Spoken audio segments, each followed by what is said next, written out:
okay, because that already kind of compresses the air. So always thinking about keeping that length in the spine. So if you're doing like a pose like Dvikonasana, keep the length through the front of the spine, as you come forward, so that, again, there's always space for baby. Encouraging space between the pubic bone and the breastbone. All right.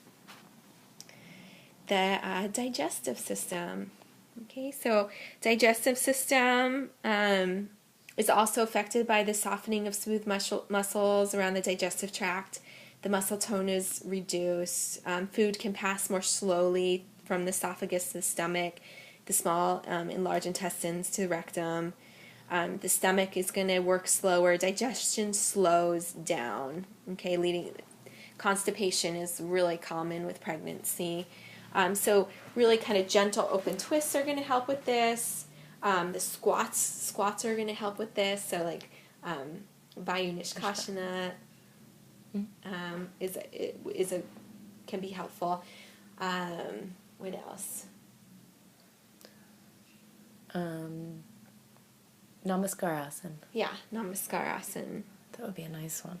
Mm-hmm. So heartburn is also very common during pregnancy because the sphincter on the esophagus, the lid that separates the esophagus from the stomach, and the uterus pushing up on the stomach cause acid food in the stomach to be pushed back up to the esophagus. So if practicing yoga with heartburn, avoid poses where the head is lower than the heart. So avoiding like Parvatasana, mountain pose.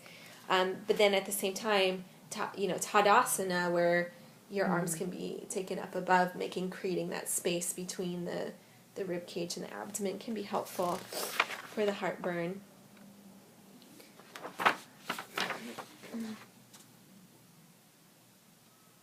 Can you practice Chakarmas during pregnancy?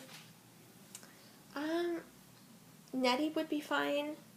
In fact, I didn't mention it with the respiratory system, but a lot of women during their pregnancy do get extra mucus in their noses, and it becomes harder to breathe.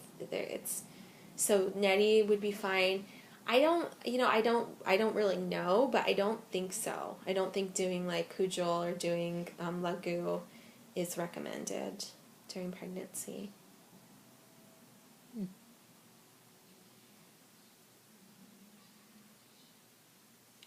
So that basically covers the physiology. Do you have any other questions about any physiology that we talked about? Are there any other hormones specific to pregnancy? There are definitely, there are many hormones specific to pregnancy. The main one that's important for us to know about when we're working with pregnant women is relaxin. But definitely like the stress hormones are going to be really come into play during pregnancy, like cortisone. Too much stress, it's actually a known inhibitor for fetal growth.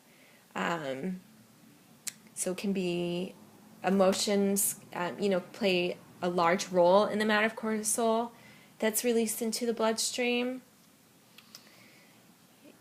So really that just shows you how pregnant woman feels really influences and can influence the health of their baby.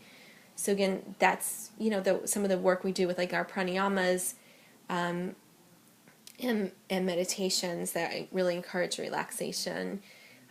For me, just working with full yogic breath and yoga nidra were a really important part of my pregnancy. I would do back-to-back yoga nidras. They really helped. But really relaxin is what we need to worry about because of that's what we're looking at. Okay. Yeah. And did you find during pregnancy that full yogic breath was difficult due to the abdominal? Towards part? the end of pregnancy, I noticed there was less movement in the abdomen, but I didn't find it difficult. I found it really helpful. Yeah. Okay. So we're going to go into now just contraindicated asanas, so what you really want to avoid teaching or have, modifications for if you have someone come into your general class. So they are pretty common sense, I think, but we'll go through them anyway. So first one, belly poses. So any pose done on the belly after the first trimester puts too much pressure on the growing uterus and can cause discomfort for the mother. Some moms are going to feel right away not comfortable on their tummy, where others, they'll go all the way through their first trimester without it. I felt literally like there was a water balloon in my stomach at one point, and I was like, okay, no more of that. Okay. So again, the back or side, right side lying poses, because of that increasing heaviness of the uterus, back lying poses after about 20-24 weeks of pregnancy can put pressure on the vena cava. Again, that's the vein that returns blood from the body back to the heart, and so this can cause dizziness and breathlessness. Okay, so with that said, like if because sometimes I'll have moms that are really like concerned. What if I'm on my back and I wake up on my back sometimes. The body luckily does, the body tells you with like getting dizzy or even nauseous. And so usually like if you can let them know that if they're sleeping and they end up on their back, they'll end up rolling to their side, that their body's going to know to take care of it. But if that woman's blood flow to her heart's reduced, then her unborn baby may also receive less blood flow for that short period of time. And this may occasionally be enough to cause the baby to become temporarily stressed. So in addition, the vena cava is more to the right. The enlarged uterus also naturally leans towards the right side. So pregnant women are generally should lie on their left side instead of their right.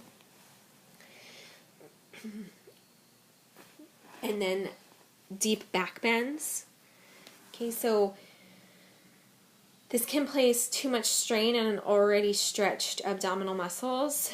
The vertical midline of the abdominal wall, okay, so that linea alba, the fibrous piece of tissue, which softens and stretches around the growing belly. This becomes very vulnerable during pregnancy, and so a deep back bend, like wheel pose, it can cause that weaken and to separate and do the diastasis recti. Deep back bends may put a woman at risk for hernias also. So hernias occur when the abdominal muscles stretch or tear, as they can do in pregnancy. And this can cause the intestines to poke through the weakened area. In addition, rare instances, the placenta can separate from the uterus prematurely. And so deep back bends can also aggravate an already compressed lower back. So pose like Kondarasana, it's not such a deep back bend. You can encourage them to stay low with it. But like for me, Kondarasana was a really, really great pose. I think it helped keep my back feeling strong and, kept me from getting a lot of back discomfort. That was like my go-to pose. And I felt pretty comfortable doing it, all the way up until about 36 weeks. You're not staying just flat on the back. There was like, the lifting up, and I didn't, stay there for very long. But I felt really comfortable doing that for much of my pregnancy. Extreme abs. Oh. So especially if the mother already has tight abdominal muscles, the uterus and baby should not be compressed, constricting blood flow. Okay, so in overly tight abdominals that do not stretch, again, this can cause that diastasis recti that we were talking about earlier. If diastasis already has been diagnosed, then no abdominal work should be done. The womb is firm and has limited space for baby's movement at the end of pregnancy. So it takes time for baby to change from one position to the next. It is not an easy matter for a first-time baby. If the abdominal muscles are extremely tight, it can make it more difficult for baby to move. And you can imagine, like, especially living like in a city like Los Angeles, where image is, held so high, how hard it can be for for women to allow themselves to grow. Yeah. And allow that softness there and that space for a baby. But it's just it's just constantly reminding them that like they are practicing for not just themselves, but they're practicing for their baby as well, and finding that connection with baby.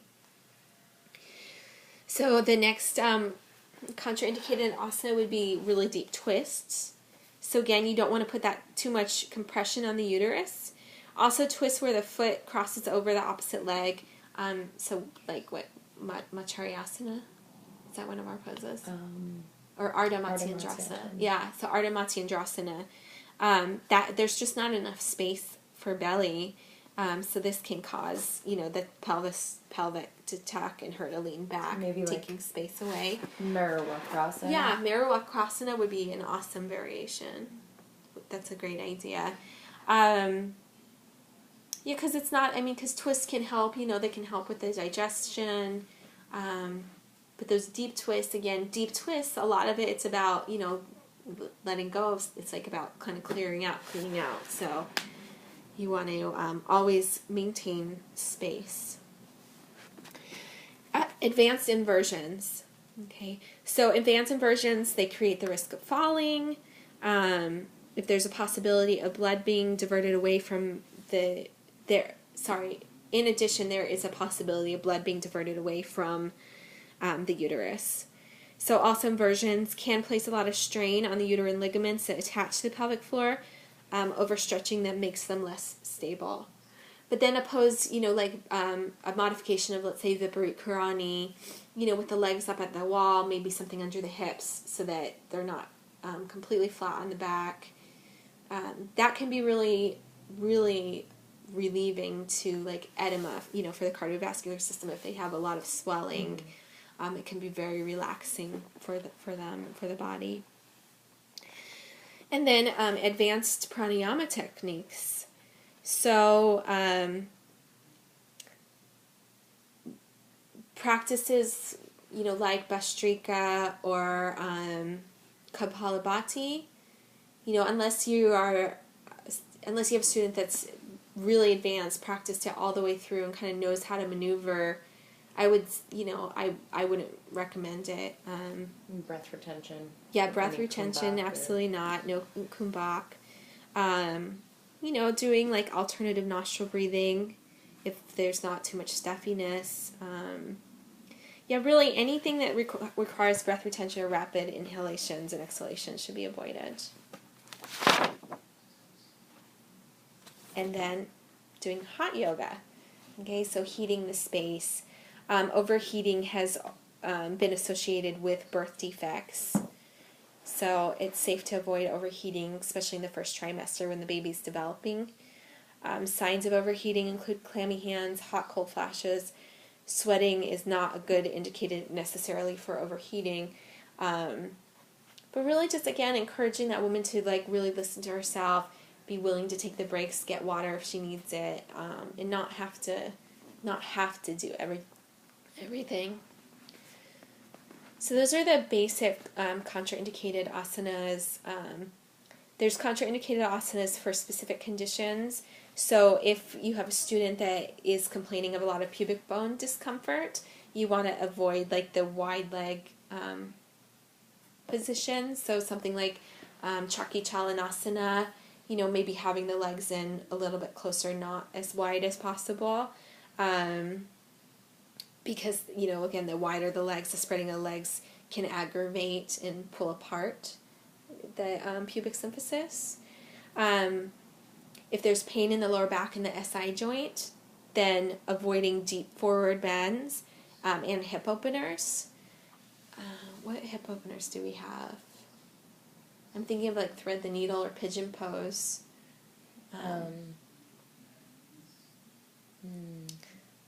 But avoiding, and so even with those deep forward folds, remembering one thing that's going to help keep you from going too far is keeping not rounding through the spine at all, keeping that length in the spine and not going as far.